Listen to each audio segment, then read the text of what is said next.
Please subscribe and don't forget to press the bell icon to get notified whenever we upload a new video. And welcome to Business Lunch. I'm Nisha Podar and with me is Mangalam Malu. Mangalam, good afternoon. So F&O expiry today, and before that the markets are flattish in trade. So 10,495, so below the 10,500 level on Nifty 50, and 34,000. Well, that is one level that Sensex has given up a long time back. Mid-cap index, that has been really revving up and is carrying on with the momentum and outperforming the key indices for past few days. Bank Nifty is the one which is really taking it on the chin. Taking a look at the contribution, well, TCS has had been an underperformer in terms of giving its contribution to the market, but is today doing extremely well in trade. HDFC Bank was another underperformer and has really participated in the rally. But taking a look at the overall financial services space, that is under pressure because of the fiscal deficit concerns propping up. And Axis, ICICI, Kotak, Bajaj Finance, HDFC, all of them down in trades. What's really shining is the metal space. Hindalco, Vedanta, Tata Steel, Hindustan Zinc, all of them contributing well to the markets. But take a look at the distressed space and the buzzers out there on the back of some resolution happening, and the likes of Reliance Communication continuing with its really stupendous run. Monet Ispat, Unitech, JP Associates, JP Infratech are all revving up in anticipation of resolutions and money flowing in with huge volumes as well. Fortis is one stock I would like to really note at this point, has been performing extremely well. In fact, the entire week has been good for this particular counter. Advanced decline, well, that looks positive and nothing to worry about, but it's the expiry day, Mangalam. Absolutely, it's the expiry day, so usually, the dance happens at 3 o'clock as far as the expiry is concerned. Not sure whether that will happen today or not, given the way where the Nifty is right now, 10,500. So let's see what the smart money is trying to do. Well, looks like they are looking to eat into that premium. 10,500 call, you have 20 rupees available there. 10,500 put, you have another 18, 19 rupees available there. So say 19 rupees. Together 40 rupees, you sell that straddle. That is what the smart money is looking to do that, and perhaps look at a range which is 40 points on either side of 10,500. You want to protect yourself? Just take a look at the 10,550 call. On the higher end, you buy that to protect yourself if the market breaks that range, and on the lower end, the 10,450 put, you buy that for about 5 rupees. So on the overall thing, you're selling worth 40 rupees, paying worth 10 rupees to hedge yourselves, playing for a range of 30 points on either side of 10,500. That perhaps is what the smart money looks like it is doing at this point in time. All right, Mangalam, let's also do a quick check on the Asian markets, and a lot is being ruled by the commodity space. It was crude and now copper today. So the Asian markets really march towards a decade high as following a rally in copper prices, which are at a 4-year peak today. Now, the trade was light across the board, with many markets participants really being on a holiday. So it is a little lackluster there. But as far as the European markets are concerned, well, that indicates a mixed opening for the day today. But back to news. Back to news. Analysts say that the government borrowing will be higher by 73,000 crore rupees and not the 50,000 crore rupees as indicated by the government. The financial space, as you pointed out, has been weak. We have with us the birthday girl, Lata Venkatesh, joins us with the key takeaways. 73,000, Lata. What would you make of that? Yeah, rub it in. Okay, well, actually, the government, when it made the announcement, said that it is rated securities of, 50,000 crore more that we are borrowing. But we are going to counter it by bringing down the T-bill borrowing by 50,000 crore from 86 to 25. Now that was the catch, and we pointed that out yesterday because the budget papers said the outstanding T-bills should be only 2,000 crore at the end of the year. Here is the government admitting that it is going to be 25,000 crore. So actually, even via T-bills, they're borrowing 23,000 crore more. So you put both together, 50,000 crore of dated long-term government bonds and 23,000 extra in T-bills. The total extra borrowing is actually 73,000 crore. We were pointing it yesterday, and we had the ICICI Securities economist also pointing it out. And today, practically all brokerages, IDFC, ICICI, even Kotak, have all recognized that, the borrowing program is much larger than what the government is admitting. So this is not a 3.5% fiscal deficit also. It is more likely 3.6 or 3.7% fiscal deficit. And as that realization seeps in, what one thought was the bonds will open at a yield high of say 7.3, and then people will start buying. But that didn't happen.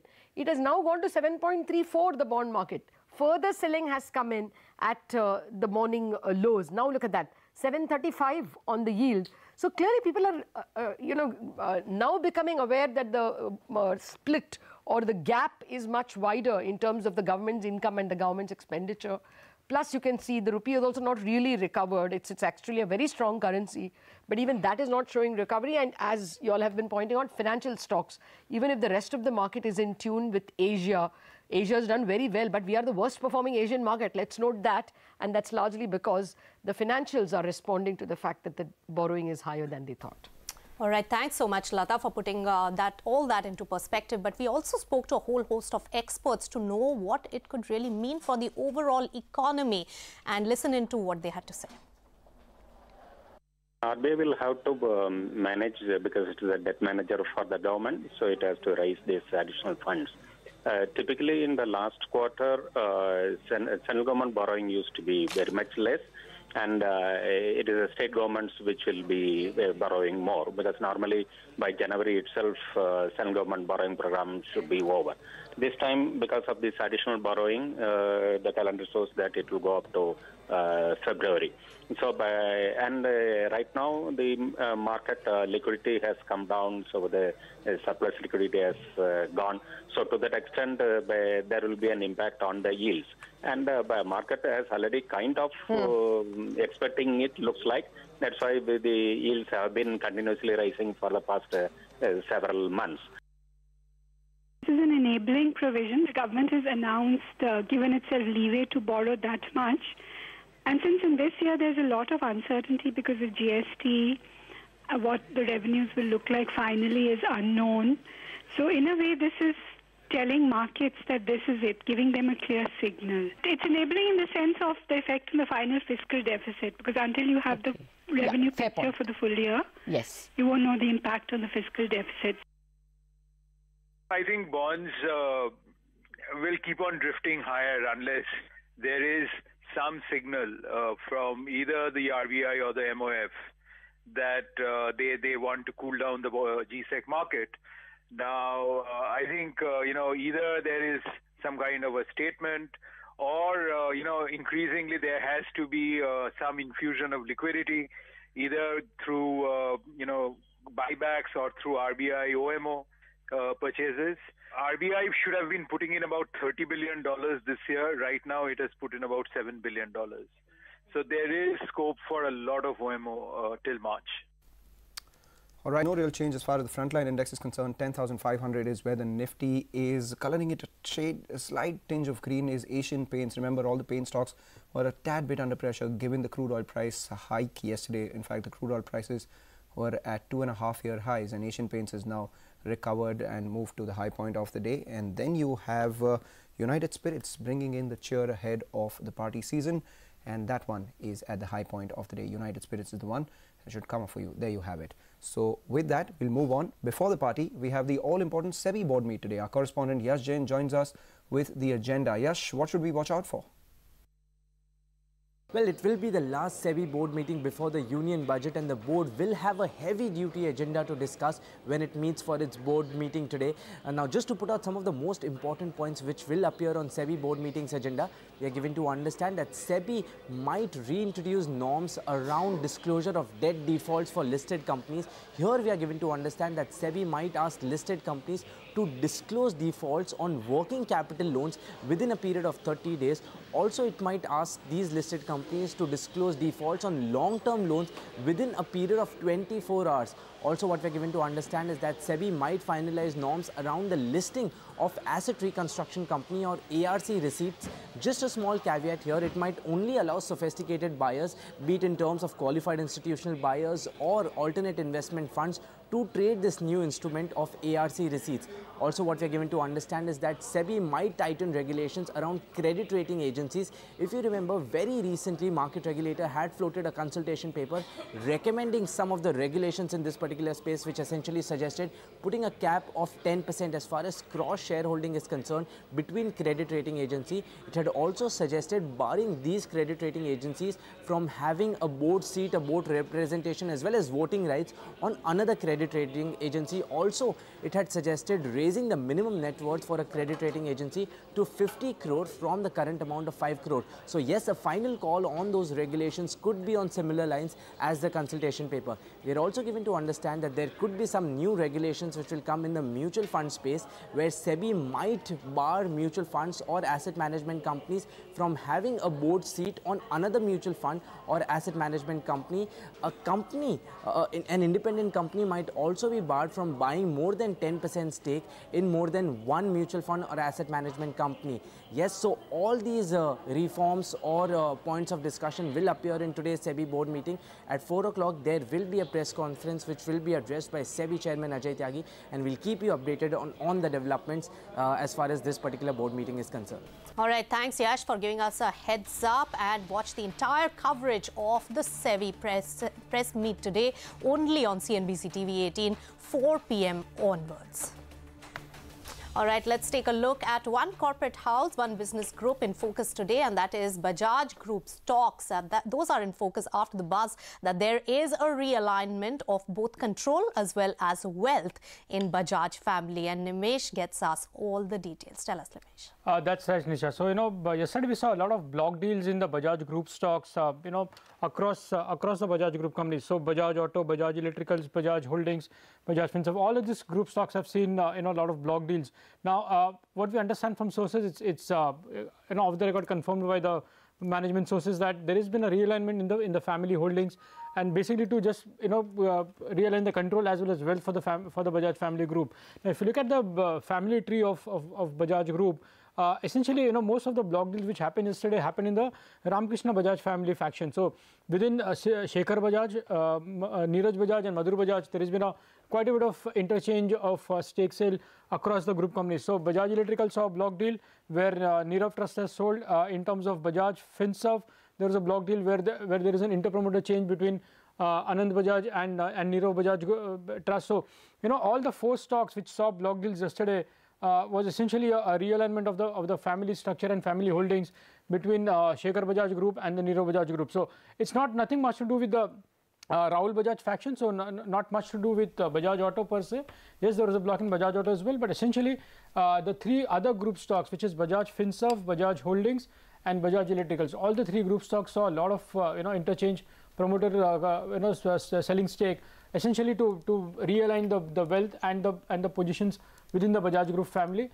And as I highlighted earlier, it is essentially to do with the Madhur Kumar Ramkrishna family, and not with the Rahul Bajaj faction, so to speak. So, but essentially this hangover of cross-selling now seems to be over, and there is a complete realignment in terms of who will hold what.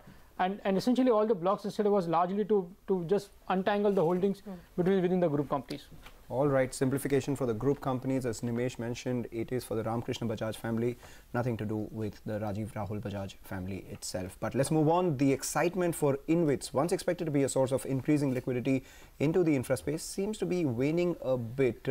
Reliance Infra, the stock is at the high point of the day, but we understand that the company is likely to call off its InvIT or the Infrastructure Investment Trust listing plans for its road portfolio. Kevin Lee joins in with those details. Kevin, the introduction of InvITs, which began with a big bang announcement this year, are they losing sheen already?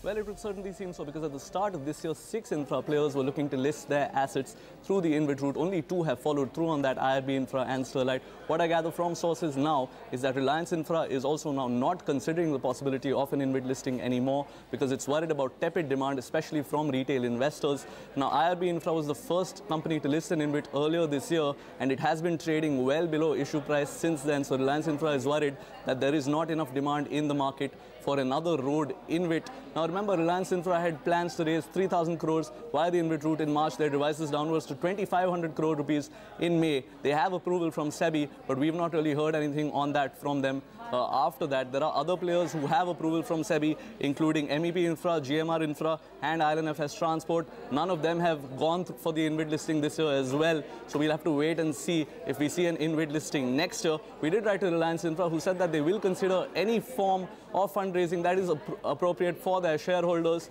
including an InvIT, but no news on an InvIT listing, at least this year, from these players. Back to you. All right. Thanks, Kevin, for getting us all those details. Those two InvITs which really listed are also below their listing price. So that is not giving enough confidence to the others, and leave aside the real estate companies who were looking at REIT listing as well. Moving on then, tech major TCS faces class action lawsuit in 2015 discrimination case in the US. Now let's take it straight across to my colleague Kritika Saxena for more details on the developments there. Kritika. Well, as you said, this case dates back to 2015 when 3 former employees of TCS had alleged that they faced discrimination as a result of some placement specific to client specific allocations that had come in from TCS. So what they had said at that point in time was that this was a discriminatory issue and they had moved the court. What has happened overnight is that the Oakland federal judge has rejected and dismissed TCS's plea to remove the case altogether. So as a result of that, this is now going from a regular case to a class action lawsuit. Class action lawsuit typically is very complicated. So if TCS does have to face it, history suggests that yes, it means a penalty. It could mean an out-of-court settlement. In the case of TCS and Infosys, we have seen that happen. So yes, not as much of a worry right now, but it will be important to see how this case progresses, to see if the class action lawsuit moves forward and if actually there is a penalty that comes in. TCS on its part hasn't responded to any of the media queries, but their defense in court was that the employee experience wasn't a basis of discrimination or bias, and there wasn't any specific job application in itself which the employee in contention had applied for. Take a look at Bank Nifty. That is the one which is just about turned into the green, has really resisted all the negativity and the concerns around fiscal deficit and has just about turned into the green. In fact, giving a huge amount of support as HDFC Bank, which is at the highest point of the day, and IndusInd Bank from red has turned into the green, which is supporting Bank Nifty at this point. All right, and then we'll take forward to what's really ahead into 2018. Well, CNBC-TV18's Market Wallas give us their top bets for the new year. Very low equity at about maybe 70 crore with a face value of 10 rupees, and market capitalization and or the EV is quite low, seen at about 7,600 crore as market cap and EV at 9,100 crore. And that translates into cement per ton capacity at about $110. But the best part is that company has already taken up the capacity expansion to 14 million ton, and that should get completed in maybe next 12 months or so. Maybe for FY19, I won't be surprised to see the EPS moving to about 78 to 82 rupees, which is likely to be at about 58 to 60 for FY18. So taking all this into consideration, share is likely to give a level of about 1370 in 2018, which is now ruling at sub 1100 rupees. My sense is Jet has started doing a lot of things in terms of cutting down costs. The efficiencies would change dramatically. And if you have a KLM or an Air France or somebody bailing them out on the balance sheet, so apart from P&L, the balance sheet will also start getting repaired quite well.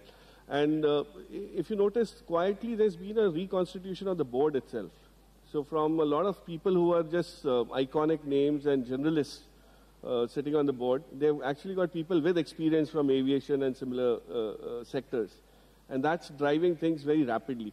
So if Jet transforms itself, it will get rewarded very, very easily. I wouldn't be surprised if it goes to that 1100 kind of a mark as well. So I know it's already moved quite well, but it will be volatile. It's not going to be a smooth ride, but it will reward if people patiently hold on to it, especially this year. Mr. Sheshadri has joined in, who has years of experience with Citi, and he's expected to change the face of the bank. And now with the clear focus again back on SME and retail, I actually expect this bank to start doing well, possibly after a gap of either 3 or 4 quarters. There has been infusion of funds through rights. So I expect the bank to maintain those NIMs currently and expect that to move up in FY 19 and 20, because of which you'll have the EPS moving up. So I think the downside at these levels is very minimal. I think that's what one should look at whenever you're buying stocks at Sensex 34,000. So upside I'm looking at is about 160 in the next 9 to 12 months. Edelweiss is not the small player in the capital market segment which it was years ago. It has evolved itself. It's gone into lending business, started with wholesale lending, now into retail lending, where it is meeting with a lot of traction. Earnings could show an exponential growth over the next 2-3 years. It's difficult to quantify it. Current year should be a 10 rupees EPS, which should possibly become maybe even a 20 rupees in the next 2 years. I don't rule it out. So at 290 rupees, 100 becomes 290. Should I buy into it? The answer is, if it's going to become 450, why should I possibly bother of a 230, 240, 250 coming again? I would put it that way. It's very difficult to time stocks like Edelweiss, which is showing exponential growth. So I will stick to it and recommend it as one of the best picks of mine for 2018 also. All right, those were the picks of our market wallas for 2018, but we're just getting in some news which indicates that there is some clarity coming in as far as the insolvency and bankruptcy code is concerned. A few words changed out there. Looks like it is there to tighten the nose as far as the promoters are concerned. We'll get talking about this on the next show. With that, it's a wrap on Business Lunch. Stay tuned to CNBC TV 18.